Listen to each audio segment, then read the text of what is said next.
Mason Reynolds wiped sweat from his brow as his sledgehammer connected with the crumbling concrete steps. The Virginia summer heat was unforgiving, much like the past year of his life.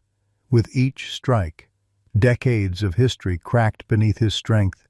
He'd bought this old Victorian dirt cheap, needing something to rebuild after Elizabeth's passing. The final blow sent a chunk of concrete tumbling, revealing a dark hollow beneath the porch. That's when he heard it, a low, weak whimper. Mason froze, dropping to his knees. He peered into the darkness. Two amber eyes reflected back, filled with equal parts fear and exhaustion. "Hello there," he whispered, reaching for his flashlight. The beam illuminated a skeletal German shepherd, ribs protruding beneath matted fur, curled in a makeshift den that had clearly been its home for far too long. What Mason couldn't possibly know was that this discovery would unearth secrets some in Oak Ridge had killed to keep buried. Leave a like and share your thoughts in the comments along with the city you're watching from now. Let's continue with the story. The small town of Oak Ridge, Virginia, had the kind of charm that travel magazines featured when showcasing authentic America. Tree-lined streets gave way to well-kept homes, a main street with locally owned shops, and a community where people still nodded hello to strangers. At least that's what the brochure had promised when Mason Reynolds decided to make it his home 3 months ago. At 58, Mason's weathered face told the story of a man who had seen his share of hardship. 25 years in the Marine Corps had left him with a slight limp from shrapnel in Afghanistan, a disciplined approach to life, and the rigid posture that never quite leaves a military man. The past year had carved deeper lines around his eyes, a roadmap of grief since Elizabeth's battle with cancer ended. Their home in Norfolk held too many memories. So when he inherited a modest sum from his uncle, he purchased the old Victorian on Willow Street sight unseen. The house itself was a character in need of redemption, much like Mason. Built in 1897, it had once been the proud home of Oak Ridge's first mayor, but had fallen into disrepair over the decades. The white paint peeled like sunburned skin, the wraparound porch sagged in places, and the interior needed updating from its 1970s renovation. But the bones were good. The price was right, and Mason needed a project to occupy his hands and quiet his mind. Oak Ridge welcomed him with the cautious friendliness small towns offer newcomers. His next-door neighbor, Mrs. Patricia Collins, brought over a peach cobbler his first week. At 82, she was a repository of town history, eager to share stories of the house and its former occupants. Sheriff Garrett Mitchell had recognized Mason's name from their high school days, though they'd run in different circles. Mitchell on the football team, while Mason kept to himself in woodshop. What Mason appreciated most about Oak Ridge was the space to breathe. No one asked about the wedding ring he still wore, or why he sometimes sat on the porch until dawn, nursing a whiskey and staring into the darkness. They let him be, and in return, he kept to himself, focusing on transforming the old house room by room, exercising his grief through physical labor. He hadn't planned on company, especially not the four-legged kind currently hiding beneath his porch. Mason approached the hollow beneath the steps with caution. In his experience, cornered animals were unpredictable, and this one had clearly been surviving on its own for some time. He set the sledgehammer aside and crouched lower, allowing the dog to see him fully. "Easy now," he murmured, keeping his voice steady and low. "I'm not going to hurt you." The German shepherd's amber eyes tracked his every movement, but it made no attempt to flee or show aggression. Instead, it let out another whimper, so faint Mason almost missed it. That sound, part plea, part resignation, stirred something in his chest he thought had died with Elizabeth. Mason retreated to the kitchen, returning with a bowl of water and some leftover grilled chicken from his dinner the night before. He placed both at the edge of the opening, then backed away several feet, sitting cross-legged on the grass. Patience was something the Marines had drilled into him, and now he put it to use, waiting without expectation. Nearly 30 minutes passed before the dog cautiously emerged. It was worse than Mason had initially thought. The once powerful animal was now a shadow of what a German shepherd should be, ribs and hip bones protruding sharply beneath a dull, matted coat. One ear stood at attention while the other flopped forward, giving the dog an eternally quizzical expression. Despite its condition, there was something dignified in how it carried itself, approaching the offerings with slow deliberation. "That's it," Mason encouraged as the dog lapped desperately at the water. "Easy does it." The shepherd finished the water, then devoured the chicken with restrained urgency, glancing at Mason between bites as if expecting him to reclaim the food. When finished, the dog remained, swaying slightly on its feet. "You've been out here a long time, haven't you?" Mason said, noticing the collar buried in the matted fur. Slowly, he extended his hand, palm up. "Let's see who you belong to." The dog sniffed his hand. Then, in a gesture that caught Mason off guard, pressed its head against his palm. Something tightened in Mason's throat. It took another hour of quiet patience, chicken bribes, and soft words before Mason could secure a slip lead around the dog's neck. He found a metal tag beneath the matted fur, tarnished but still legible. "Duke," he read aloud. The dog's ears perked at the name. "Well, Duke, let's get you some help." Dr. Eleanor Simmons at Oak Ridge Veterinary Clinic had just finished her afternoon appointments when Mason arrived with Duke bundled in a blanket in the back of his truck. In her early 40s with prematurely silver-streaked dark hair, she had the efficient compassion of someone who dedicated her life to healing. "Found him under my porch steps," Mason explained as they gently transferred Duke to an examination table. "Don't know how long he's been there." Dr. Simmons conducted her examination with gentle precision, speaking soothingly to Duke throughout. "He's severely malnourished and dehydrated," she confirmed. "But I don't see any life-threatening injuries. He's got some pressure sores from lying on concrete, and there's an old injury to his back leg that healed poorly. I'll need to run some tests for heartworm and other issues." While taking a blood sample, she ran a scanner over Duke's shoulder. "Good news, he's microchipped." She smiled up at Mason. "We should be able to contact his owners." Hope and an unexpected pang of disappointment warred within Mason. Of course, the dog belonged to someone who might have been searching for their beloved pet, worried sick about what had happened. Dr. Simmons frowned at her computer screen. "That's odd. The chip is registered to a Thomas and Sarah Whitaker, but the phone number isn't in service anymore." She typed a few more keystrokes. "And the address? That's your house. Mr. Reynolds, 1423 Willow Street." Mason stared down at Duke, who gazed back with those intelligent amber eyes.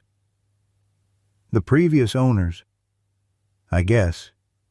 My realtor didn't mention anything about them leaving a dog behind. Let me make a few calls," Dr. Simmons said. "The database might have alternative contact information. In the meantime, Duke needs immediate care.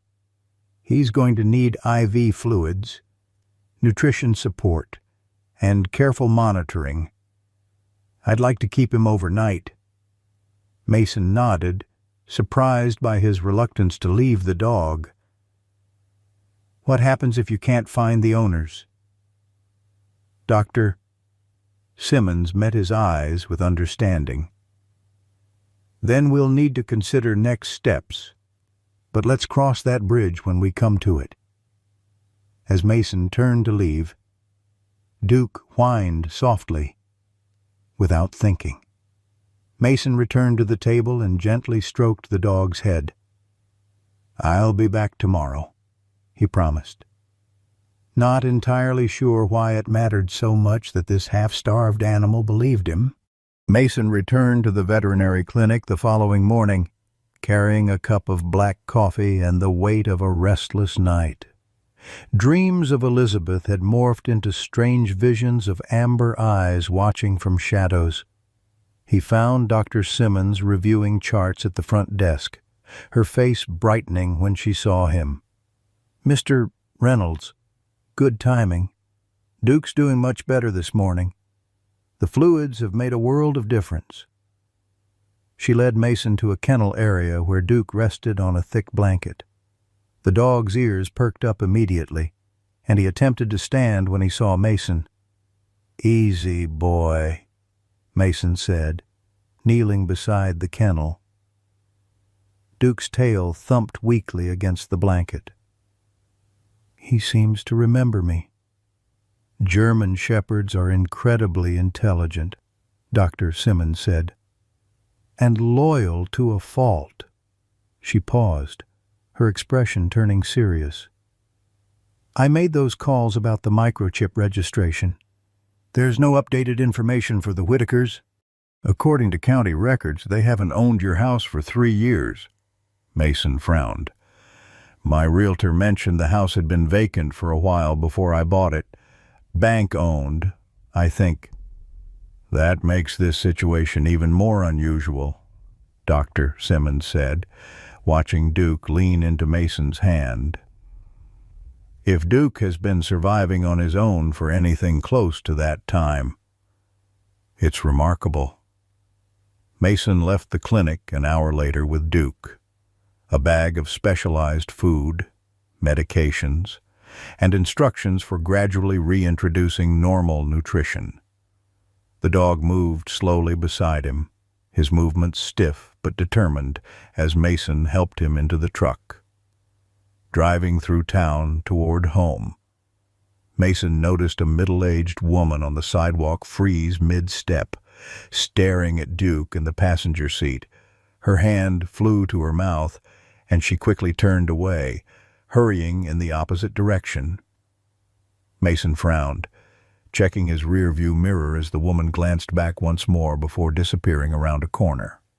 When they arrived home, Mason created a comfortable bed on the enclosed back porch, reasoning Duke might feel safer in a covered space similar to his den beneath the steps. The dog circled the blankets 3 times before settling with a deep sigh, his eyes never leaving Mason. "You rest," Mason told him. "I've got some calls to make." That afternoon, Mason noticed Mrs. Collins working in her garden. He walked over to the fence separating their properties, Duke following slowly behind him. "Mrs. Collins," he called. "Got a minute?" The elderly woman straightened, pressing a hand to her lower back before turning. Her smile faltered when she spotted Duke. "Good heavens," she whispered, approaching the fence with tentative steps. "Is that the Whitaker's dog?" Mason nodded. "Found him under my porch steps yesterday. Pretty rough shape, but the vet says he'll recover."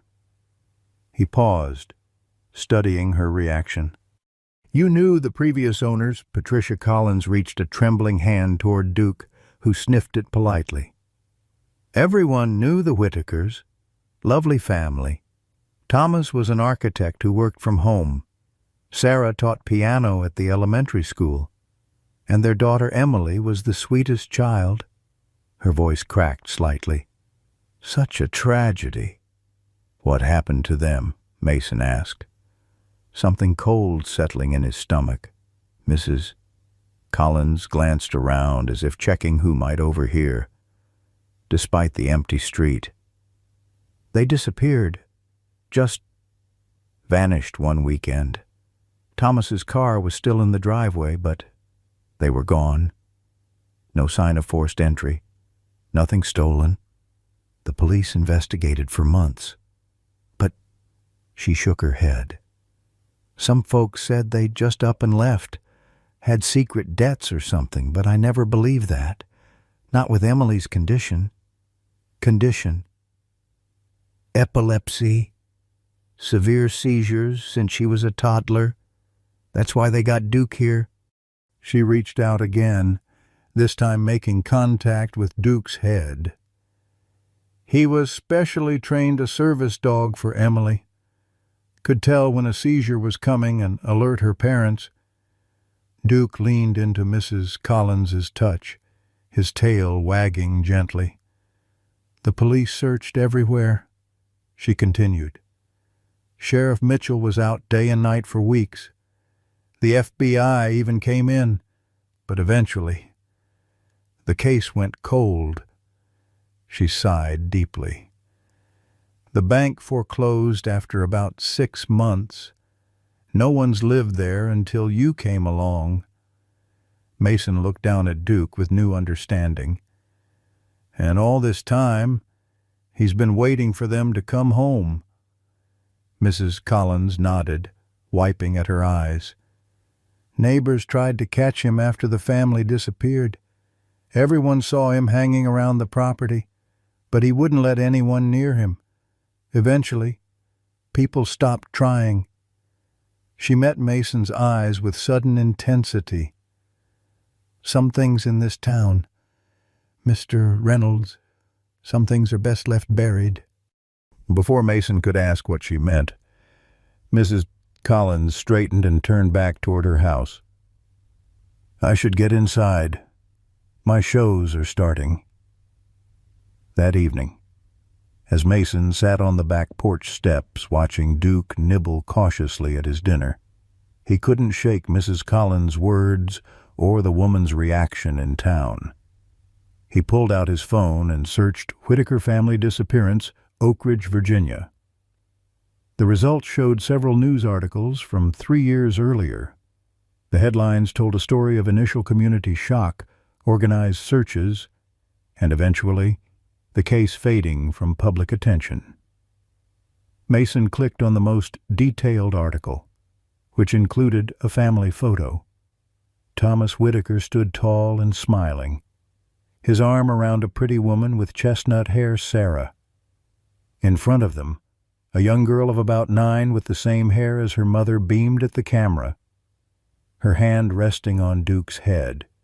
The dog in the photo was magnificent, healthy, proud. Alert, a stark contrast to the emaciated animal now eating from a bowl 5 feet away. Mason scrolled through the article, noting that the final update mentioned no signs of foul play and investigation ongoing. He was about to close the browser when Duke suddenly abandoned his food and moved to sit at Mason's feet, staring intently at the phone screen. The dog whined softly, nosing at the device. You recognize them, don't you?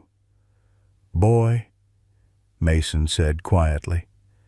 Duke's tail thumped once against the wooden porch. Something about the official narrative felt wrong to Mason. Mrs. Collins' cryptic warning, the woman's reaction in town, and most significantly, the loyal dog who had spent years waiting for a family that never returned. Duke wasn't just a pet, he was trained to protect Emily Whitaker, and everything about him suggested he took that job seriously. What really happened to your family, Duke? Mason whispered, scratching behind the dog's ear. And why does it feel like I'm the only one asking that question? Over the next 2 weeks, Mason fell into a routine with Duke. Each morning, they'd share breakfast on the back porch. Mason with his coffee and toast, Duke with his carefully measured portion of specialized food. The dog was gaining weight steadily, his coat beginning to regain some of its luster under Mason's daily brushing. The matted fur had been a challenge, requiring several patient sessions and finally a professional grooming at Dr. Simmons' recommendation. "He's a different dog," she'd remarked during Duke's follow-up appointment. "Amazing what proper nutrition and care can do." But Mason knew it wasn't just the physical care making the difference. Duke had purpose again, someone to watch over, someone to protect. The dog followed him from room to room as Mason worked on the house, always maintaining a respectful distance but keeping him in sight. At night, Duke insisted on sleeping at the foot of Mason's bed, alert to every sound in the old house. "You don't have to worry about me, buddy," Mason told him one night, reaching down to scratch behind Duke's ears. "I can take care of myself." Duke simply looked at him with those intelligent eyes that seemed to say, "That's not for you to decide." As Duke's strength returned, his behavior began to change. What started as casual interest in the backyard turned into deliberate attempts to draw Mason's attention to specific areas. The first time it happened, Mason was replacing rotted boards on the deck. Duke had been dozing nearby, but suddenly stood, barking once sharply before trotting to the far corner of the yard near an ancient oak tree. "What is it, boy?" Mason called, setting down his tools. Duke barked again, pawing at the ground with unmistakable intent. When Mason approached, the dog began digging with purpose, dirt flying between his paws. "Whoa! Easy there," Mason said, kneeling beside him. "You'll tear up your pads." He gently moved Duke aside and continued the excavation himself, expecting to find a buried bone or perhaps a forgotten toy. Instead, his fingers brushed against something metal. Carefully, he cleared away more soil to reveal a small silver bracelet. It was delicate, clearly sized for a child, with tiny charms dangling from the links, a musical note, a dog, and what appeared to be a medical caduceus. Engraved on a flat tag was the name Emily and a phone number. Mason sat back on his heels, the bracelet cool against his palm. This was hers, wasn't it? Emily Whitaker's. Duke whined softly, nosing at the bracelet. That night, Mason called the number engraved on the bracelet. As expected, the automated message informed him the line was no longer in service. He placed the bracelet in his bedside drawer, but the discovery unsettled him. Why would Emily's bracelet be buried in the yard? Had she lost it while playing? Or had someone deliberately hidden it? The following morning, Mason was enjoying his coffee on the front porch when a black SUV pulled into his driveway. A man in his late 40s stepped out tall, fit, with salt and pepper hair cut short and the confident bearing of someone accustomed to authority. He wore civilian clothes, but Mason immediately recognized the stance of law enforcement. "Mason Reynolds," the man called, approaching the steps. "That's me." Mason set down his coffee. "Sheriff Garrett Mitchell." He extended his hand. "Thought I'd stop by. See how you're settling in. Small town tradition and all that." Mason shook the offered hand, noting the firm grip. 3 months in. But I appreciate the welcome." Mitchell's eyes scanned the porch, taking in the half-finished renovation. "Place is looking better already. Been empty too long." Before Mason could respond, Duke appeared in the doorway behind him. The dog froze, a low growl rumbling in his chest as he stared at the sheriff. Mitchell's expression flickered surprise, followed by something darker that vanished so quickly Mason almost missed it. "Well, I'll be damned," he said, recovering with a smile that didn't reach his eyes. "That's the Whitaker dog, isn't it? Everyone thought he'd died years ago. Found him living under the porch steps," Mason explained, placing a calming hand on Duke's head. "Pretty rough shape, but he's recovering." Mitchell nodded, maintaining his distance from the still growling dog. "Loyal animals? German shepherds? Too smart for their own good sometimes." He met Mason's eyes directly. "Heard you've been asking around town about the Whitakers." It wasn't a question, and the implied criticism was clear. Mason felt a flicker of irritation. Seemed natural to be curious about the previous owners, especially after finding their dog. Sure, Mitchell nodded agreeably. "Tragic situation. Tore this town apart for a while. Every resource we had went into finding that family. And you found nothing," Mason pressed. Mitchell's jaw tightened slightly. "Sometimes people want to disappear. Reynolds, financial troubles, personal issues, things neighbors never see. We followed every lead, including the possibility of foul play." The sheriff's eyes narrowed. "We ruled nothing out, but without evidence." He shrugged. "Eventually, you have to accept that some questions don't have answers." Duke's growling had intensified, and he had positioned himself slightly in front of Mason, ears flat against his head. Mitchell glanced at the dog, then checked his watch. "Should get going. Just wanted to introduce myself properly." He started toward his vehicle, then paused. "Word of advice. Reynolds' small towns have long memories, but some things folks prefer to forget. Digging up the past doesn't help anyone." He nodded once more before sliding into his SUV and backing out of the driveway. Mason watched him go, absently stroking Duke's head. The dog's growl faded as the vehicle disappeared down the street, but his body remained tense. "Not a fan, huh?" Mason murmured. "Can't say I blame you." Later that afternoon, Mason was working in the front yard when a pickup truck slowed in front of the house. The driver, a man perhaps a few years younger than Mason with a deeply tanned face and muscular build, rolled down his window. "Hey there," he called with an easy smile. "You must be the new owner." Mason straightened, wiping his hands on his jeans. "That's right. Mason Reynolds. Elijah Mercer. I live a few streets over." He gestured vaguely toward the east side of town. "Used to do some work for the Whitakers before they left. Landscaping. Odd jobs." His eyes traveled over the house. "Place needs a lot of work, huh?" "Getting there slowly," Mason replied, something about the man's overly casual tone putting him on alert.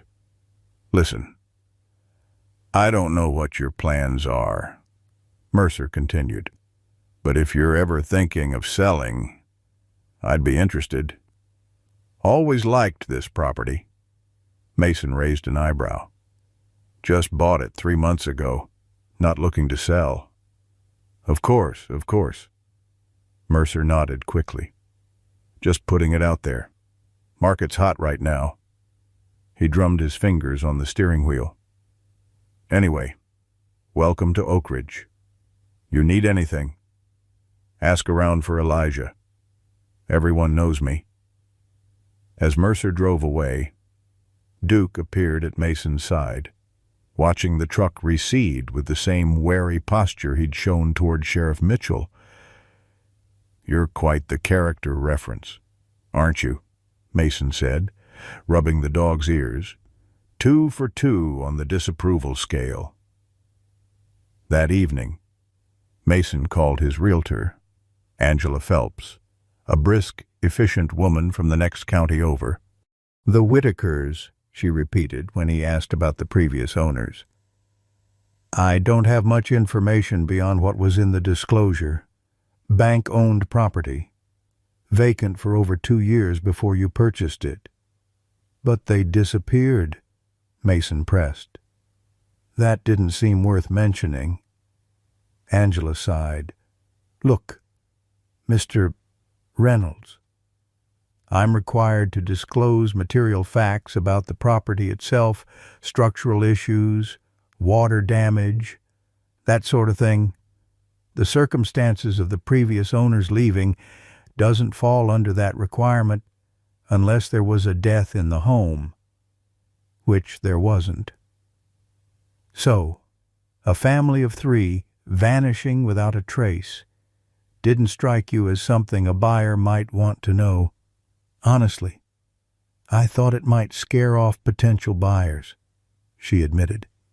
"And the bank was eager to unload the property. Small-town mysteries don't always translate well in sales pitches." After hanging up, Mason sat on the back steps, watching Duke investigate the yard in the fading light. The dog had a routine now, a careful patrol of the property's perimeter before returning to Mason's side.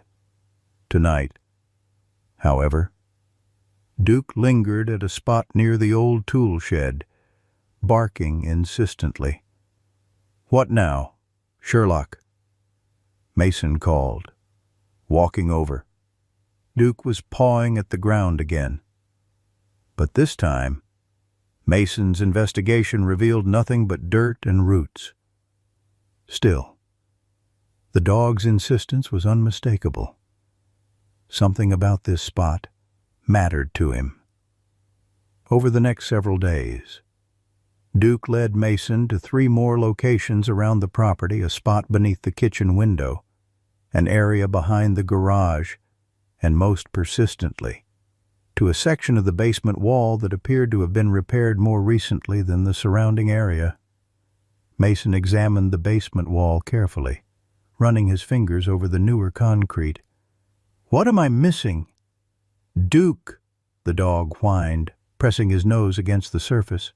That Saturday, Mason was replacing the mailbox post when a voice startled him.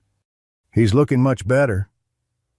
Mason turned to find Mrs. Collins standing at the edge of his property, a small plate covered in foil in her hands. "Brought you some banana bread," she said, extending the plate. "Figured you could use something homemade with all this renovation work." "Thank you," Mason said, accepting the offering. "And yes, Duke's doing well, gained about 15 pounds, according to the vet." Mrs. Collins nodded, her eyes drifting to the house. "You've made progress?" "Slowly but surely." Mason hesitated, then added, "Duke's been showing me some interesting spots around the property, areas he seems particularly concerned about." The elderly woman's smile faltered.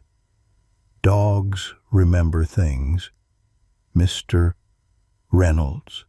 Places where they buried bones, spots where they played with their owners, or places where something significant happened," Mason suggested. Mrs. Collins met his eyes directly. "I saw Sheriff Mitchell visit the other day." "He did?" "And Elijah Mercer's been by." Mason nodded, surprised. "How did you know? Small town," she sighed. "Mr. Reynolds? Mason, I've lived in Oak Ridge my entire life. Seen generations come and go, watched children grow up and have families of their own. This town has its share of secrets, like anywhere else, the Whitakers being one of them. Mrs. Collins glanced over her shoulder before lowering her voice. Thomas Whitaker came to see me the week before they disappeared. He was troubled. Said he felt like someone was watching the house, following Sarah when she went out. He'd installed security cameras, though I never saw anyone suspicious myself. Did he report it to the police? He said he had, but... She frowned. Thomas mentioned Sheriff Mitchell didn't seem concerned, suggested he was being paranoid. Mason processed this, remembering Mitchell's dismissive attitude. Any idea who might have been watching them? Mrs. Collins shook her head. Thomas didn't say, but... Well, she hesitated. But what? Elijah Mercer did odd jobs for half the town, including the Whitakers. Always professional, good work. But about a month before they disappeared, Sarah mentioned she'd asked him not to come back. Wouldn't say why, just that she wasn't comfortable with him around Emily. She shrugged. Could be nothing. Sarah was always protective of Emily because of her condition. Before Mason could ask more questions, Duke emerged from the house, trotting over to greet Mrs. Collins with a gentle nudge of his nose against her hand. "Hello, sweet boy," she said softly, scratching under his chin. "You remember me, don't you?" "To Mason," she added. "I used to bring treats for him whenever I visited Sarah for tea.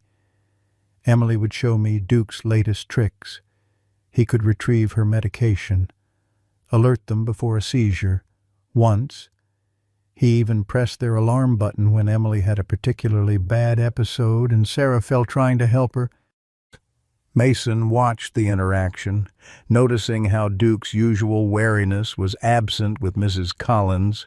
"He trusts you." "Animals know who means them harm and who doesn't," she replied, her gaze suddenly distant.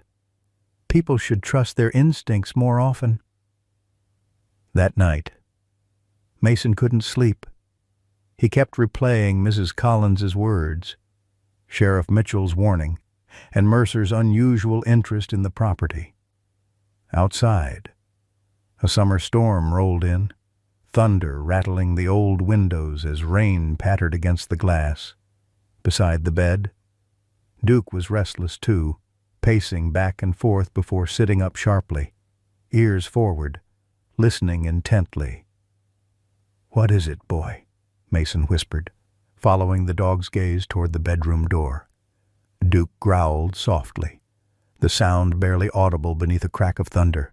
Then he was moving, slipping through the doorway and down the stairs with Mason close behind. In the living room, Duke froze, his attention fixed on the front door where shadows moved beneath the gap at the bottom, shadows that shouldn't be there on a stormy night with no porch light on. Mason's military training kicked in. He moved silently to the side table, retrieving the handgun he kept secured there, and positioned himself against the wall beside the door. Duke stood rigid, a low, continuous growl emanating from his chest. The doorknob turned slowly. Testing. Locked. Then came the faint sound of metal against metal, someone picking the lock. Mason took a deep breath, finger resting alongside the trigger guard. Not on the trigger itself. Duke's growl intensified as the lock mechanism clicked. The door opened an inch, then two. Rain gusted in from the porch. Duke lunged forward with a ferocious bark, just as lightning illuminated a figure in the doorway. The intruder stumbled backward in surprise, and Mason used the moment to flip on the porch light, gun raised. "Don't move," he commanded, his voice calm despite the adrenaline surging through him. The intruder, a hooded figure now frozen on the porch, raised their hands slowly. "Don't shoot," a male voice pleaded. "Please." "Remove the hood," Mason ordered, keeping the gun steady. "Slowly." The figure complied, revealing a young man, perhaps in his early 20s, rain dripping from his terrified face. "I'm sorry," he stammered. "I didn't think anyone was home." "Breaking and entering is still a crime in an empty house," Mason replied coldly. "Who are you, and what are you doing here?" The young man swallowed hard, his eyes darting to Duke, who stood guard with hackles raised. "My name's Jason Whitaker. Thomas Whitaker was my uncle. I needed to check something." Mason lowered his gun slightly but maintained his defensive position. "You have ID to prove that claim." The young man nodded frantically, reaching slowly toward his back pocket. "My wallet. It's in my back pocket. Driver's license." "Take it out." Slowly, Jason complied, extending a rain-soaked leather wallet. Mason took it with his free hand, flipping it open to reveal a Virginia driver's license. Jason Whitaker, 23, with an address in Richmond. The family resemblance to Thomas Whitaker from the news photo was unmistakable. Duke had stopped growling but remained alert, his eyes fixed on Jason with intense scrutiny. "Inside," Mason directed, stepping back to allow Jason entry while keeping a safe distance. "But don't make any sudden moves." Once inside, Mason instructed Jason to sit on the couch while he kept the gun visible, though no longer pointed directly at him. Duke positioned himself between them, his posture protective rather than aggressive. "Start talking," Mason demanded. "Why break in during a thunderstorm at 2 a.m.? Jason ran a trembling hand through his wet hair. "I've been watching the house for days, waiting for a chance when you weren't home. The storm seemed like a good cover." His eyes darted to Duke. "I can't believe he's still alive. We all thought—" "You know Duke?" Mason interrupted. Jason nodded, his expression softening. "Uncle Thomas got him for Emily when her seizures got worse. He was specially trained. Cost a fortune." He extended a tentative hand toward Duke. "Hey, buddy. Remember me? I used to play fetch with you." Duke remained where he was, watchful but no longer hostile. "What were you looking for?" Mason pressed. Jason's eyes met his, desperation evident. "My uncle's journal. He kept everything in it, work notes, family stuff, concerns. After they disappeared, the police said they'd searched thoroughly, found nothing suspicious, but Uncle Thomas called me the night before they vanished. He sounded scared. Said he'd discovered something important, that he'd documented everything. Why not tell the police this?" "I did." Jason's voice cracked with frustration. "I told Sheriff Mitchell everything. He said my uncle was known for being paranoid, especially about Emily's safety. Said they'd found no journal, no evidence of foul play." He leaned forward, hands clasped tightly. "Look, my family accepted the official story that Uncle Thomas had debts or problems we didn't know about, that they left voluntarily, but I never believed it. Emily's medical equipment was still in her room. Her seizure medications were in the bathroom cabinet. They wouldn't have left without those things. It was like they vanished in the middle of everyday life." Mason considered this, remembering Mrs. Collins' words about Thomas feeling watched. "Where do you think this journal would be?" Uncle Thomas had hiding places all over the house. Secret compartments in his office desk, a hollow space behind a kitchen cabinet. He was cautious. Jason glanced around the living room. "Have you renovated everything already?" "Working through it room by room," Mason replied. "Found anything unusual?" Jason's eyes widened with hope. "You have?" Before Mason could answer, a powerful crack of thunder shook the house, and the lights flickered once before plunging them into darkness. Duke barked sharply, moving closer to Mason. "Stay where you are," Mason ordered, retrieving a flashlight from a nearby drawer. In the beam's glow, Jason's face looked ghostly, rain still dripping from his hair onto the couch. "Power outages are common here during storms," Jason said. "Uncle Thomas installed a generator, but it's in the garage. I haven't hooked it up yet." Mason kept the flashlight trained on Jason. "This story about your uncle, is there anyone who can verify it?" Jason hesitated. "Mrs. Collins next door knew them well, and my parents, though they've accepted the official version." He paused. "What have you found?" "Mr. Reynolds." Mason debated how much to share with this stranger who'd broken into his home, but Duke's behavior, wary but not aggressive, suggested Jason wasn't a threat. "Duke's been showing me specific locations around the property, areas he seems fixated on. One is a section of the basement wall that looks newer than the rest." Jason's expression sharpened. "The basement. Uncle Thomas spent a lot of time there. Had a small workshop. Can I see it?" Mason hesitated, then nodded. "Follow me, but I'm keeping this with me," he added, indicating the gun now tucked into his waistband. They descended to the basement, flashlight beams cutting through the darkness. Duke led the way, moving with purpose toward the section of wall he'd been so interested in. "There," Mason said, illuminating the area. "This concrete is newer, different color and texture from the surrounding wall." Jason approached, running his hands over the surface. "This wasn't here before. This was..." He pressed against different points of the wall, then stepped back, frowning. "There used to be a crawl space behind this section. Uncle Thomas stored holiday decorations and some of his architectural plans there. Someone sealed it up," Mason realized, examining the workmanship, "and not particularly well." "We need to open it," Jason said urgently.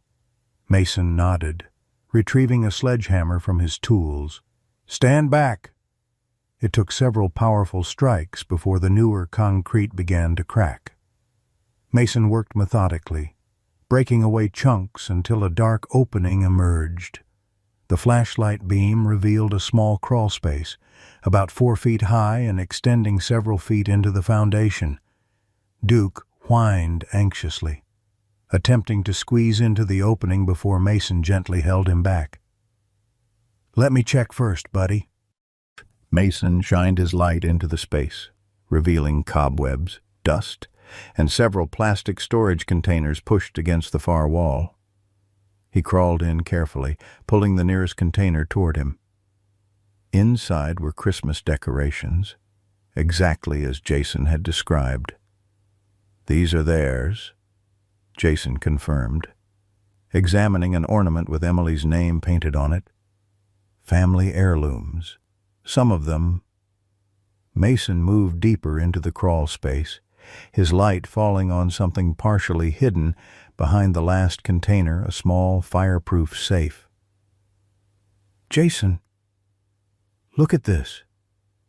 Together, they maneuvered the safe out of the crawl space and onto the basement floor. It was locked with a combination dial. "Any idea what the combination might be?" Mason asked. Jason thought for a moment. "Try Emily's birthday. 10:23:08. Mason rotated the dial. 10 right, 23 left, 8 right. The mechanism clicked, and the door swung open.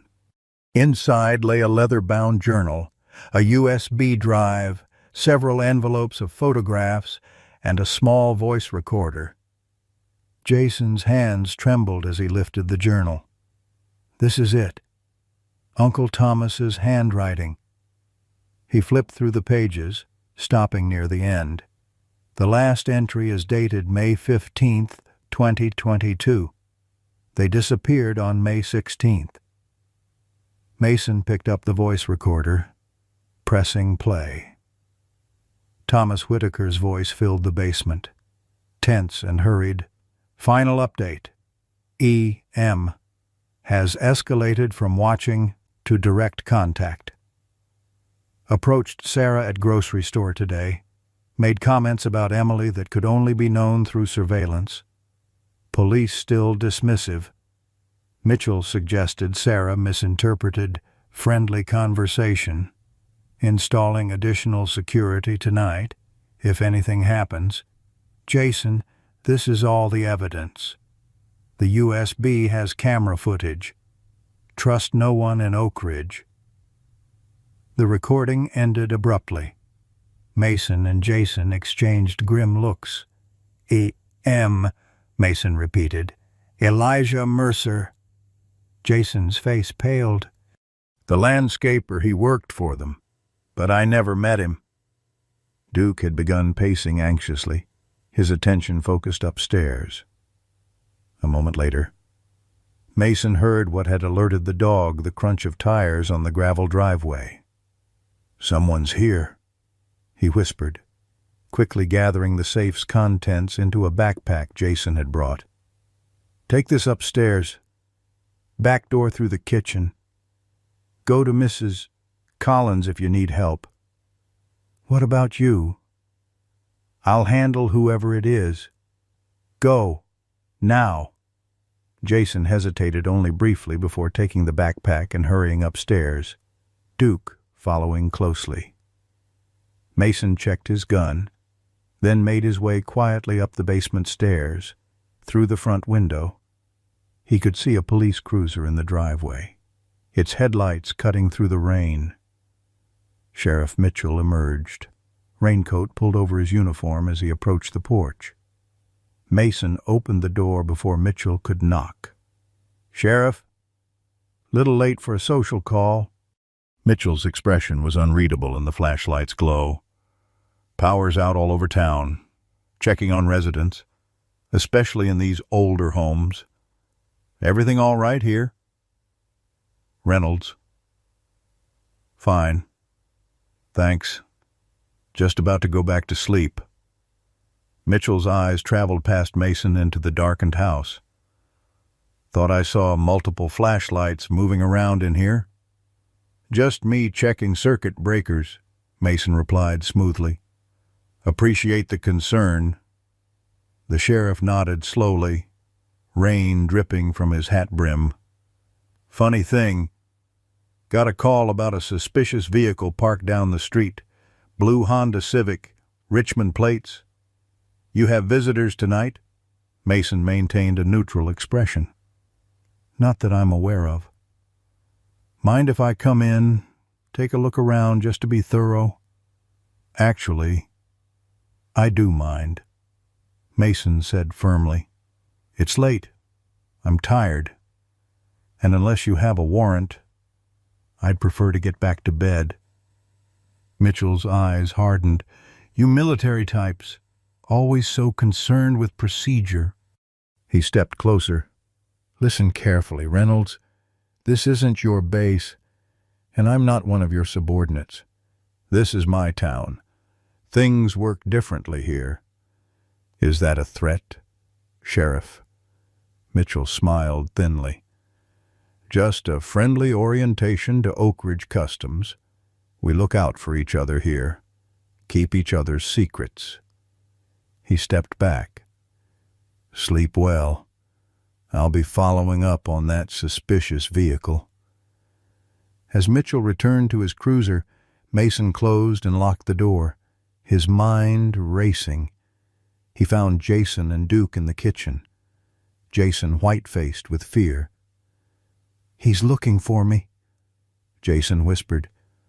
"My car is parked too far away for him to connect it to this house immediately," Mason finished.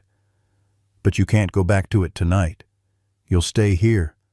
"You don't understand," Jason said urgently. "If Mitchell is involved in whatever happened to my family, I understand perfectly." Mason interrupted, checking that all doors and windows were secured. "That's why we're going to read that journal thoroughly tonight. And in the morning, we're taking everything to the state police." By dawn, the storm had passed, and Mason had read every page of Thomas Whitaker's journal while Jason dozed fitfully on the couch. The power remained out, but the early morning light provided enough illumination to see the troubled expression on Mason's face as he closed the journal. Duke, who had maintained his vigilant watch through the night, now came to rest his head on Mason's knee, sensing his distress. "What happened to your family wasn't right, buddy," Mason murmured, stroking the dog's head. "But we're going to make it right." The journal had confirmed their suspicions and revealed worse. Thomas had documented Elijah Mercer's growing obsession with Sarah, the escalating encounters, the photos taken of Emily from a distance. Most disturbing were Thomas's final entries, describing his conviction that Sheriff Mitchell was deliberately dismissing his concerns and possibly warning Mercer about the complaints. "I served my country to protect people from threats," Mason told Duke quietly. "Never thought the biggest threats would be wearing badges in small-town America." As the first rays of sunlight streamed through the windows, Mason knew what needed to be done. The truth about the Whitakers had remained buried for 3 years, but Duke had never stopped standing guard, never abandoned his post. It was time to honor that loyalty with justice.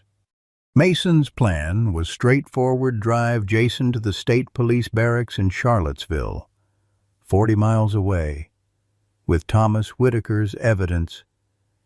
They would report everything: the journal, the recordings, the sealed crawl space, and let a higher authority investigate both the Whitakers' disappearance and Sheriff Mitchell's potential involvement.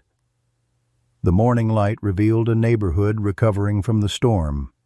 Downed branches littered the streets, and power company trucks were already working on restored electricity to the area. Mason had Jason wait inside while he checked the perimeter of the property, Duke following closely at his heels. "No sign of anyone watching the house," Mason reported when he returned. "My truck's in the garage. We'll take back roads to avoid driving past the sheriff's office." Jason nodded, clutching the backpack containing his uncle's evidence. "What about Duke?" "He comes with us," Mason said without hesitation. "I don't trust leaving him here alone." They were preparing to leave when Mason's cell phone rang, a Richmond area code he didn't recognize. "Hello?" he answered cautiously. "Mr. Reynolds, this is Angela Phelps, your realtor." Her voice sounded strained. "I need to speak with you about your property immediately." Mason frowned. "I'm actually on my way out." "It's about the previous owners," she interrupted. "The Whitakers. I've just received some concerning information from the bank that handled the foreclosure. Information that should have been disclosed to you." Mason's eyes met Jason's. "What kind of information?" "I'd rather not discuss it over the phone. I can be there in an hour." Mason hesitated, instinct warning him against delay. "Ms. Phelps, I'm dealing with some urgent matters regarding the Whitakers myself." Anything you know could be helpful." There was a pause on the line. "The bank executive who handled the foreclosure contacted me this morning.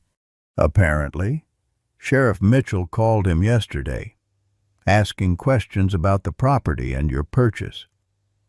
During their conversation, the executive mentioned finding something unusual during the final property inspection before your purchase, a hidden room that hadn't been on the original house plans. The sheriff told him not to worry about it, that it was a known issue and had been properly inspected. But it wasn't disclosed to me," Mason concluded. "Exactly. As your realtor, I should have been informed. I'm legally obligated to disclose structural modifications." "This hidden room, did the executive mention where it was located?" "Somewhere on the ground floor, I believe." "Behind a bookcase or pantry?" Angela paused. "Mr. Reynolds, the timing of the sheriff's inquiry concerns me. Has something happened? Thank you for the information. Ms. Phelps? I'll look into it." Mason ended the call. Turning to Jason, "There's another hidden space in the house, on the main floor." Jason's eyes widened. "Uncle Thomas's office had built-in bookshelves along one wall. I always thought they looked unusually deep." They moved quickly to what Mason had been using as a home office, formerly Thomas Whitaker's workspace. The built-in bookshelves remained largely untouched during Mason's renovations, still filled with architectural books and family photographs. "Help me check for a mechanism," Mason said, running his hands along the shelving edges. "A lever, a hidden button, anything unusual." They searched methodically, pulling books forward, pressing against the wood framing. Duke watched intently before moving to a specific section of the bookcase, pawing at the lower shelf. "He knows something," Jason said. Mason knelt beside Duke, examining the shelf more closely. Unlike the others, this section had no visible screws or nails at the joining. He pressed firmly against different points until he felt a slight give. With more pressure, there was a soft click, and a section of the bookcase swung inward. Behind it lay a small room, no larger than a walk-in closet. Inside was a desk with a computer setup, multiple monitors, and what appeared to be surveillance equipment. On the walls hung maps of Oak Ridge with locations marked, and photographs, dozens of them, of Sarah Whitaker going about daily activities, many taken from a distance without her knowledge. "Oh, God," Jason whispered, stepping into the space. "This isn't my uncle's work. This is—" "A stalker's monitoring station," Mason finished grimly. "Someone who had access to your uncle's house. Someone who could come and go without arousing suspicion." Jason picked up a framed photograph from the desk, Sarah Whitaker at a piano, smiling at someone off camera. The frame was lovingly polished, a stark contrast to the disturbing surveillance photos. "Elijah Mercer did regular maintenance here. Uncle Thomas trusted him with a key." Mason examined the equipment. "This setup is sophisticated, expensive. Not something a landscaper could likely afford on his own." "Unless he had help," Jason said quietly. "Someone with resources, someone with authority," before they could investigate further. Duke's posture suddenly changed, ears forward, body tense, a low growl building in his throat. He moved quickly to the doorway of the office, alerting them to danger. Mason followed, peering carefully through the front window. A pickup truck had parked across the street, and Elijah Mercer was walking toward the house with purposeful strides. "Mercer's here," Mason warned. "Get in that room and close it. Don't come out until I tell you. But now, Jason, take Duke with you. Jason hesitated only briefly before calling Duke to follow him into the hidden room. The bookcase swung shut just as a heavy knock sounded at the front door. Mason took a deep breath, tucked his gun into the back of his waistband under his shirt, and opened the door. Elijah Mercer stood on the porch, his usual easy smile replaced with tense determination. "Morning, Reynolds. Need to talk to you." "About what?" Mason remained in the doorway, blocking entry. "Heard there was some excitement here last night. Storm damage, power outage, even a visit from our local sheriff." Mercer's eyes scanned what he could see of the interior. "Everything all right?" "Fine, thanks. Just some minor leaks from the storm." Mercer nodded, not believing him. "That offer to buy the place still stands. In fact, I'm prepared to go well above market value. Cash deal, immediate closing. You could be out of here by the end of the week." Mason studied him carefully. Why the sudden urgency? "Opportunity knocked. I've got investors interested in developing this whole block. But we need every property. Yours is the linchpin." Mercer shifted his weight, a subtle tell of nervousness. "Think about it, no more renovation headaches. A tidy profit. Fresh start somewhere else." "I appreciate the offer, but I'm not interested in selling." Mercer's friendly facade slipped slightly. "You should reconsider. Old houses like this, they have problems that aren't always visible at first. Structural issues, hidden damages, things that can become dangerous." The threat was thinly veiled, and Mason felt his military training kick in the heightened awareness, the calm assessment of a potential enemy. "Is that so?" "Just looking out for a neighbor," Mercer said, forcing his smile back into place. "By the way, heard you found a dog on the property. German Shepherd. Used to belong to the Whitakers." "News travels fast. Small town." Mercer's eyes hardened. "That dog was trouble. Vicious when their kid had seizures. Attacked anyone who came near her. Had to be put down after they left." "If you found some stray, it can't be the same animal." Mason kept his expression neutral, despite the blatant lie. "Thanks for the warning. I'll keep that in mind." "Do that." Mercer stepped back. "And think about my offer. It won't stay open long." As Mercer walked back to his truck, Mason closed the door, a cold certainty settling in his gut. The immediate attempt to buy the property after Sheriff Mitchell's late-night visit couldn't be coincidental. Something in this house evidence perhaps had them spooked. Mason returned to the office and tapped on the bookcase. "It's clear." The hidden door swung open, revealing Jason and Duke.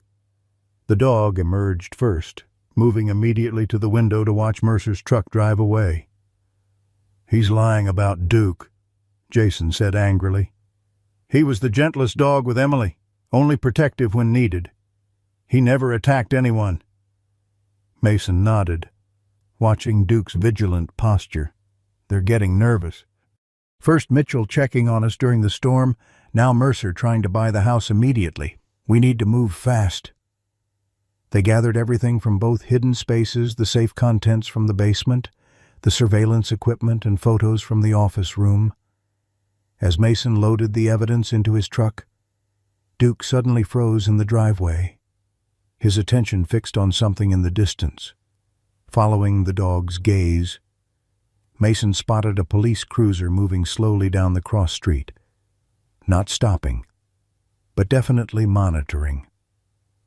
"We're being watched," he told Jason. "Change of plans. We can't risk driving to Charlottesville with Mitchell's people on patrol. We need somewhere safe to regroup." "Mrs. Collins," Jason suggested. Mason shook his head. "Too obvious, and I won't put her at risk." He thought for a moment. "Dr. Simmons at the vet clinic. She has no connection to this situation. And Duke needs a follow-up appointment anyway, a perfect excuse to visit." As they pulled out of the driveway, Duke riding in the back seat, Mason couldn't shake the feeling that events were accelerating toward a dangerous confrontation. The Whitakers had disappeared 3 years ago after discovering they were being watched. Now history seemed poised to repeat itself. But this time, Duke wasn't alone in his vigil. Oak Ridge Veterinary Clinic sat on the outskirts of town, a modest single-story building with a large fenced yard behind it. Mason pulled into the parking lot, relieved to see only 2 other vehicles present, Dr. Simmons' blue Subaru and what appeared to be an employee's car. "Wait here with Duke," Mason instructed Jason. "I'll make sure it's safe." Inside, the reception area was empty except for a young woman at the front desk.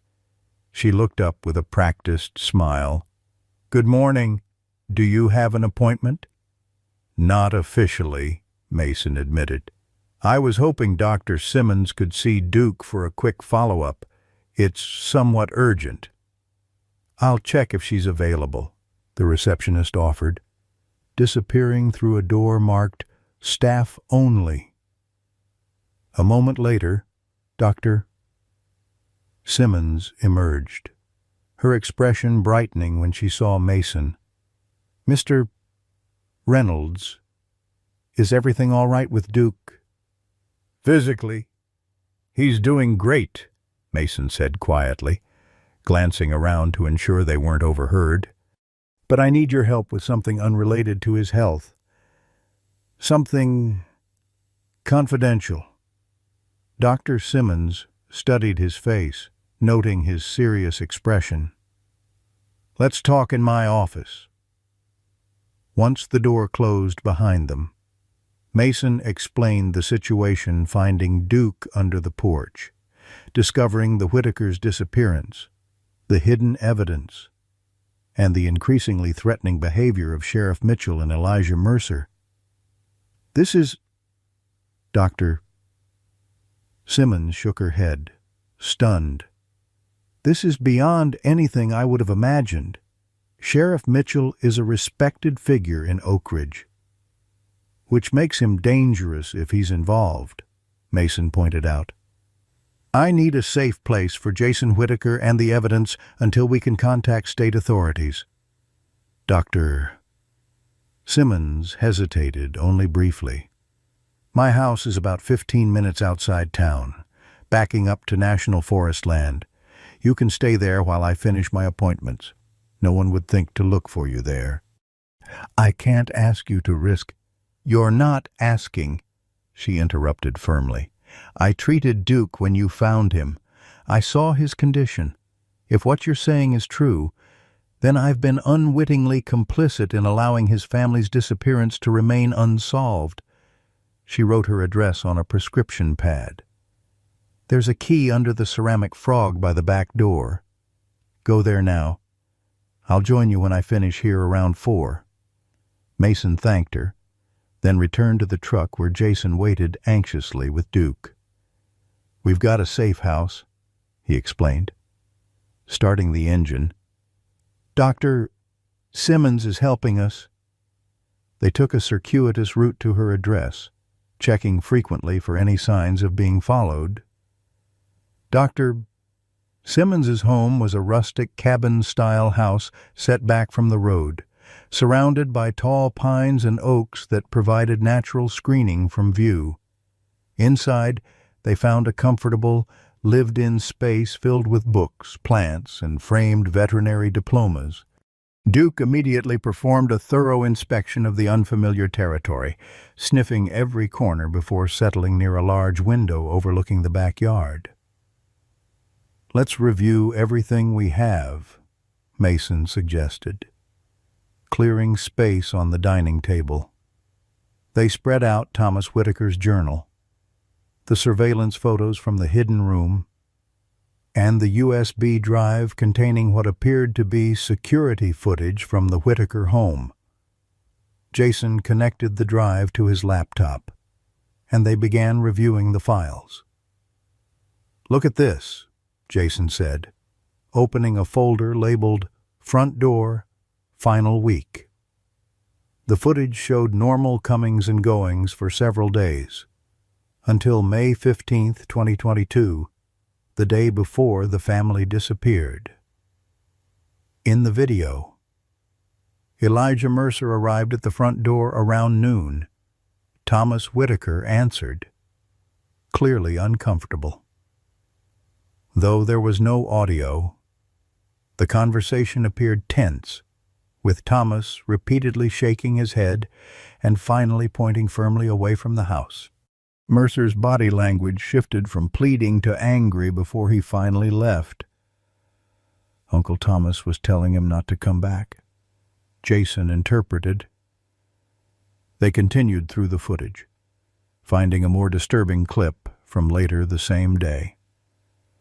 Sheriff Mitchell arrived in plain clothes, not a police cruiser. The conversation with Thomas appeared equally tense, with Mitchell gesturing dismissively at one point before leaving. "Consistent with the journal," Mason noted. Thomas reported his concerns about Mercer, and Mitchell dismissed them. The final clip, time-stamped 11:47 p.m. on May 15th, showed Thomas Whitaker making a final check of the doors and windows before turning off lights. The footage ended there. "Nothing from May 16th, the day they disappeared," Jason said. Frustrated, Mason picked up the journal, flipping to the final entries May 15th, 2022. Confronted E.M. today about being on our property after hours. Denied everything despite security footage. Claimed he left tools in the garden shed. Sarah is terrified. Wants to move immediately. Emily had 3 seizures today from the stress. When I reported this to Mitchell, he suggested I was overreacting, that Mercer is just socially awkward. Something isn't right about Mitchell's dismissal. Have decided we're leaving town first thing May 17. We'll stay with Sarah's sister in Pennsylvania until we figure out next steps. Just need to get through tomorrow. Added extra security measures to Emily's room tonight. Sarah sleeping with her. I'll take first watch. The last entry stopped abruptly, as if interrupted. He never got to finish, Jason said quietly. Whatever happened, it started that night. Mason nodded grimly. But the footage from May 16th is missing. Someone deliberately removed it. They continued examining the evidence, finding photos of Sarah Whitaker that were clearly taken without her knowledge, shopping, picking Emily up from school, teaching piano lessons. The level of surveillance was extensive and disturbing.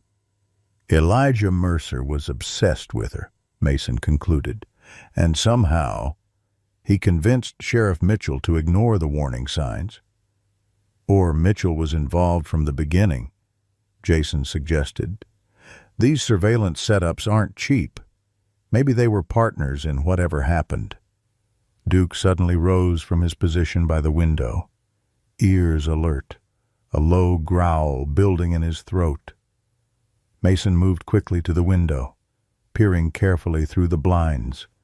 A police cruiser was moving slowly past the house. "Mitchell's people are searching the area," Mason warned. "Stay away from the windows." They retreated to an interior room, Duke following closely. The tension was palpable as they listened for any sounds of approach. After several minutes, Mason risked another look outside. The cruiser had moved on, but its presence was a clear indication that their absence had been noticed. "We need to contact state authorities now," Mason decided, pulling out his phone. "Before Mitchell realizes where we are." He dialed the Virginia State Police Barracks in Charlottesville, asking to speak with a detective regarding a cold missing persons case. After a brief conversation, he was connected to Detective Laura Harding. "Detective, my name is Mason Reynolds," he began. "I've recently purchased a home in Oak Ridge, Virginia, previously owned by the Whitaker family who disappeared in 2022. I've discovered evidence suggesting foul play and potential law enforcement involvement in covering up what happened." There was a moment of silence before Detective Harding responded. "Mr. Reynolds, this is a serious accusation. What evidence are you referring to?" "Thomas Whitaker's journal documenting stalking behavior by a local man named Elijah Mercer. Security footage showing confrontations the day before they disappeared. A hidden surveillance room in the house that wasn't Whitaker's doing. And the involvement of Sheriff Garrett Mitchell in dismissing Whitaker's concerns and potentially helping cover up what happened. Is this evidence secure?" "Yes, I have it with me, along with Thomas Whitaker's nephew, Jason Whitaker." Detective Harding's voice took on a new urgency. "Mr. Reynolds, the Whitaker case was officially closed by Oak Ridge PD, but our department received an anonymous tip last year suggesting impropriety in the investigation. We didn't have enough to reopen the case, but what you're describing could change that. Where are you now?" Mason hesitated, still wary of potential leaks. "At a secure location outside Oak Ridge. We don't feel safe approaching the local authorities." "Understandable. I can dispatch troopers to meet you, but it would be better if you could bring the evidence directly to our barracks in Charlottesville." "That's our plan, but we're being watched." "Sheriff Mitchell has patrol cars searching for us?" Detective Harding was quiet for a moment. "Give me 2 hours. I'll arrange for a state trooper to meet you at a neutral location, then escort you to Charlottesville. Can you text this number with your exact location?" "Yes." "Thank you, Detective." After ending the call, Mason texted their location to the number provided, then turned to Jason. "Help is coming. We just need to lay low for a couple of hours." They settled in to wait, reviewing more of the evidence to prepare their statement for the state police. Duke remained vigilant, occasionally checking the windows but staying close to Mason and Jason. An hour passed without incident. Then Duke suddenly stood at attention, hackles raised, staring at the back door. A moment later, they heard the distinctive sound of breaking glass. Mason motioned for Jason to stay down, grabbing his gun and moving silently toward the kitchen. Through the doorway, he could see a gloved hand reaching through a broken pane in the back door, fumbling for the lock. Duke growled, low and threatening. The hand froze momentarily, then continued its task, unlocking the door. As it swung open, Elijah Mercer stepped inside, a pistol held in his right hand. Mason stepped into view, his own weapon raised. "Don't move, Mercer." Elijah froze, his face registering shock, then anger. "Reynolds, you're supposed to be at the clinic." "Change of plans," Mason replied steadily. "Drop the weapon," instead of complying. Mercer's eyes darted to something behind Mason. "Now!" Mason sensed movement too late. Something hard struck the back of his head, sending him stumbling forward. His gun clattered to the floor as he fought to maintain consciousness. Through blurred vision, he saw Sheriff Mitchell step into view, holding a heavy flashlight, the weapon he'd used to strike Mason. "I told you to stay out of it, Reynolds," Mitchell said coldly. "Some questions don't have answers for a reason." Duke launched into action, a blur of fur and teeth as he charged toward Mitchell. The sheriff turned, bringing the flashlight down in a vicious arc that caught Duke squarely across the muzzle. The dog yelped in pain but didn't retreat. Instead, clamping his jaws around Mitchell's forearm, "Get this fucking dog off me," Mitchell shouted, dropping the flashlight and trying to shake Duke loose. Mercer raised his gun toward Duke, but Jason tackled him from the side. Having crept through the dining room during the commotion, the gun discharged, the bullet splintering wood in the ceiling as both men crashed to the floor. Mason, still dazed, lunged for his fallen weapon. Mitchell, bleeding from Duke's bite, kicked it away and drew his service pistol. Duke, seeing the new threat, released Mitchell's arm and sprang toward the gun, his loyal instinct to protect overriding everything else. The shot was deafening in the confined space. Duke's body jerked in midair, then crumpled to the floor, blood spreading quickly across his golden-brown fur. He whimpered once, amber eyes finding Mason's for a brief moment before going still. "No!" Mason roared, a primal sound of rage and grief that seemed to freeze time itself.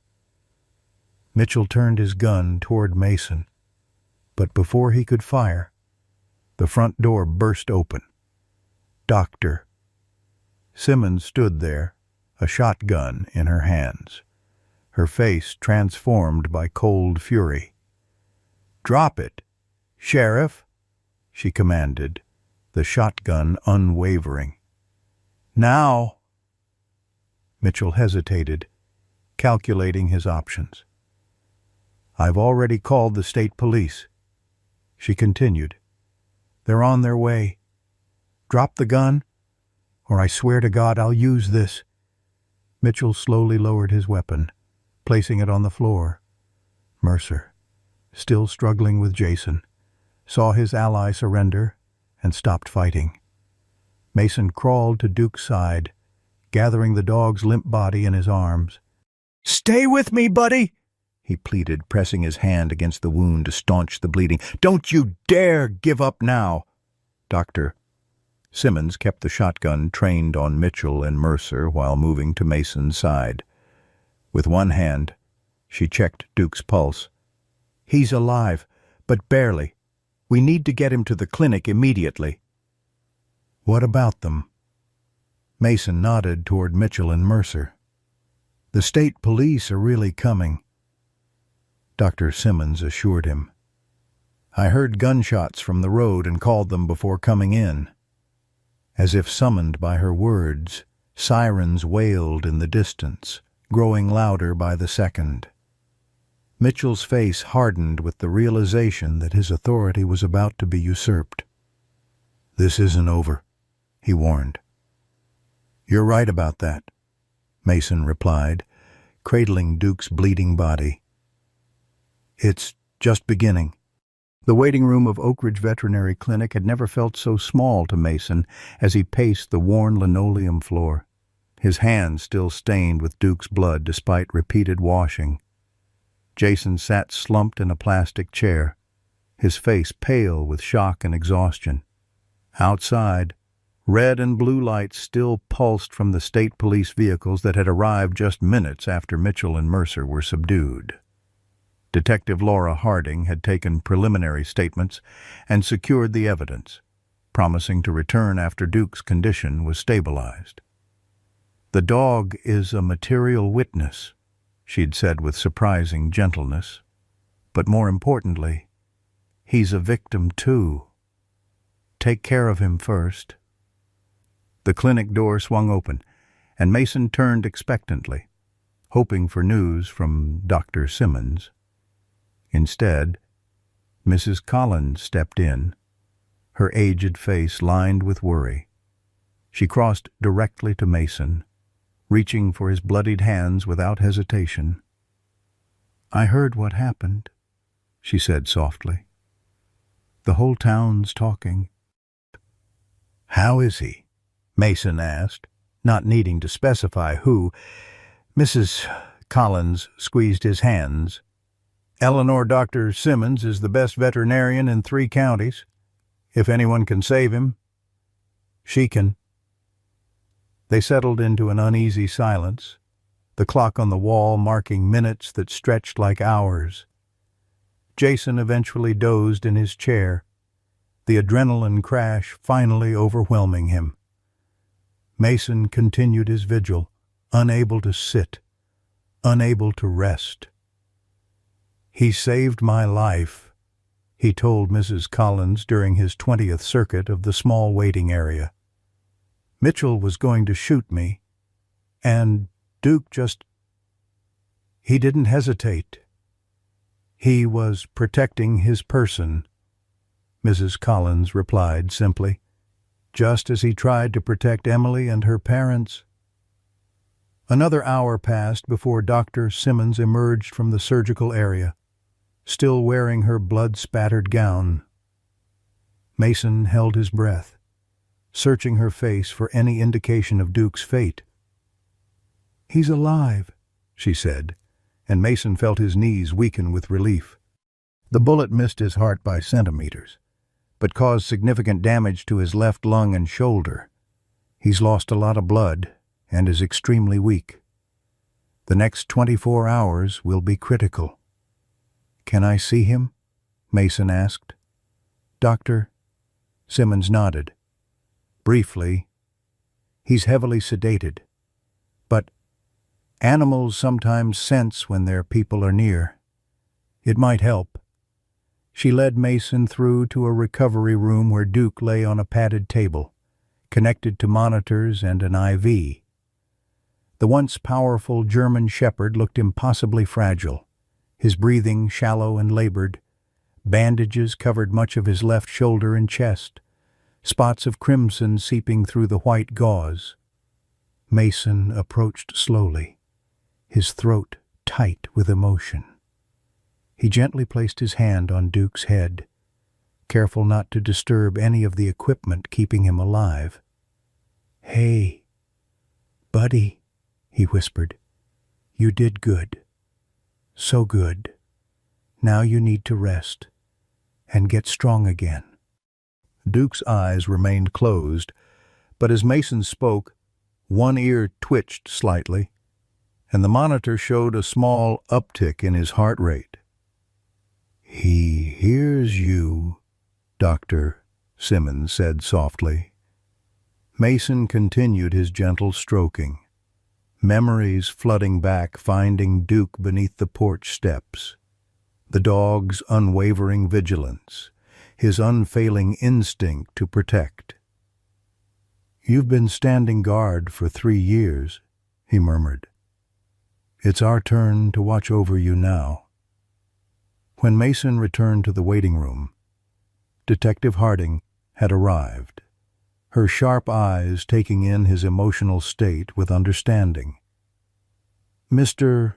Reynolds, I know this is difficult timing, but we need to move quickly. Sheriff Mitchell and Elijah Mercer have been taken into custody, but we still don't know what happened to the Whitaker family." Mason nodded, steadying himself. "What do you need from us?" "I've reviewed the evidence you provided, the journal, the recordings, the surveillance setup. It's compelling. But without the Whitakers themselves..." She let the implication hang.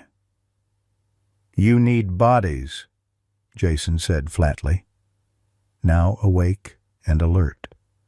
"Or proof they're still alive." Detective Harding nodded grimly. "The prosecutor will need more than circumstantial evidence to make charges stick, especially against a county sheriff." "The journal's final entry," Mason recalled.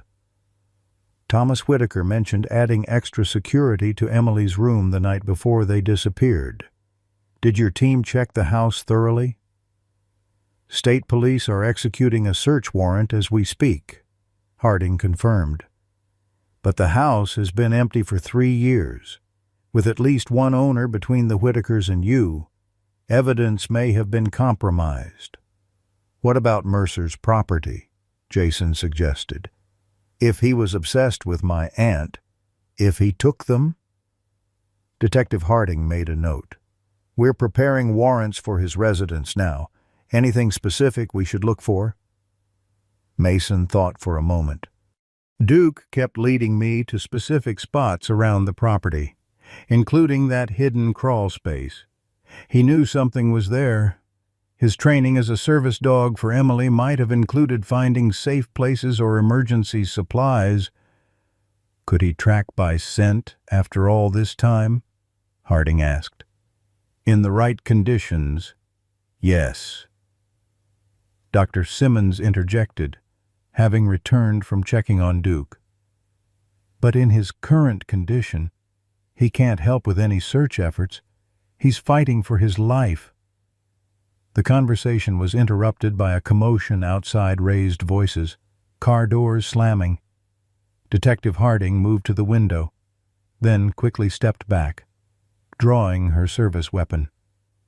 "Get down," she ordered, positioning herself by the door.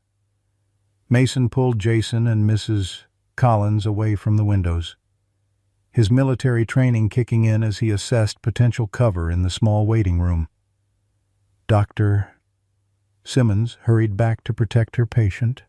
The clinic door burst open, and a state trooper rushed in. "Detective Harding, we have a situation. Mitchell's deputy is claiming jurisdiction, demanding release of the suspects into his custody. He's got half the department with him." Harding's expression hardened. "Stand by for backup. No one transfers custody of those suspects."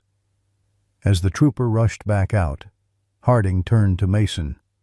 "This is bigger than Mercer's obsession. The entire department might be compromised." "A cover-up," Mason concluded. "But why? What happened to the Whitakers that was worth risking everything to hide?"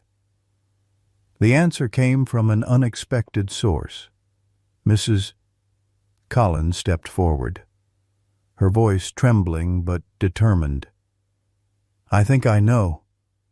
I've been afraid to speak up for years. But with Duke fighting for his life, some secrets aren't worth keeping anymore." They gathered close as the elderly woman steadied herself against a chair. "The night the Whitakers disappeared, I was up late with my insomnia. Around 2 a.m., I saw lights at their house flashlights moving inside. I assumed it was Thomas doing a security check, given his concerns. But then I saw Sheriff Mitchell's personal vehicle parked down the street, and Elijah Mercer's truck behind the house." "You saw them there?" Harding asked sharply. Mrs. Collins nodded. "I called Thomas's cell phone to warn him, but there was no answer. I was going to call 911, but then I saw them carrying something out to Mercer's truck. 3 bundles, wrapped in tarps or blankets. They were the size of people." Her voice broke. "I was too afraid to report it. Mitchell was the police. And who would believe an old woman with poor eyesight over him?" The room fell silent as the implications sank in. Jason put his head in his hands, a muffled sob escaping despite his efforts at control. "And you never told anyone?" Mason asked gently. "I tried. Once," Mrs. Collins admitted. "I called the state police anonymously, about a year ago, but nothing came of it." Detective Harding's expression shifted with recognition. "That was your tip. We investigated, but without specific details or evidence." "I understand," Mrs. Collins said sadly. "I've lived with this guilt for 3 years. Watching Duke faithfully waiting for a family that would never return. The standoff outside continued, with more state police arriving to counter the Oak Ridge officers' presence. Detective Harding received regular updates via radio, her face growing increasingly concerned. "We need to find the Whitakers, or their remains immediately," she said finally. "If Mitchell's department is this determined to interfere, they're protecting more than just Mitchell and Mercer." An idea struck Mason suddenly. "Mercer offered to buy my house this morning. Practically begged, offering well above market value. What if there's something still at the property that we haven't found?" "Like what?" Jason asked. "I don't know, but Duke kept trying to show me something in the yard behind the garage.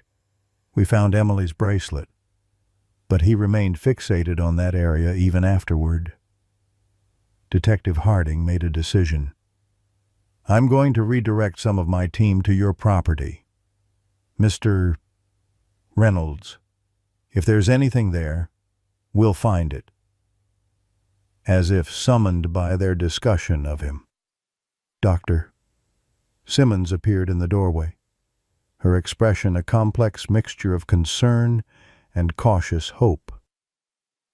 "Duke's condition has stabilized," she announced. "He's still critical, but his vitals are stronger. He's fighting hard." Mason felt a weight lift slightly from his shoulders. "Can I see him again?"